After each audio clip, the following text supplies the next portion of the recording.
ndao fa tsy andagny aminareo aho e. Androantsika hanao saosisy anana. Fa tena saosisy anana. Tena saosisy dia anana. Fa le anana tsy le anana eritreretinareo fa izay anana misy aty aminay. Ka ny misy aty aminay dia épinard. Dia saosisy épinard zany ohatran'izao zany ny fanaovako anazy.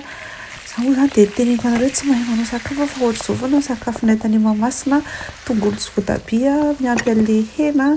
Dia izay ny haiko, izay bazina sakafo haiko. Fa aza mitadiny tsy misy aty amina tsy mahay aho.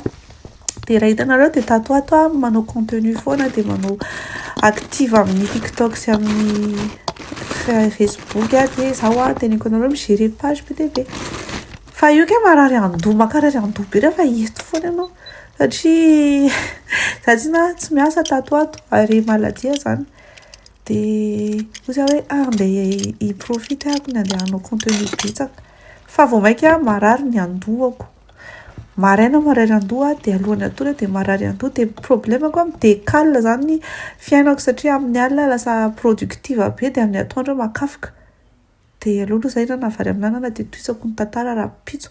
Zay fa bon appétit za.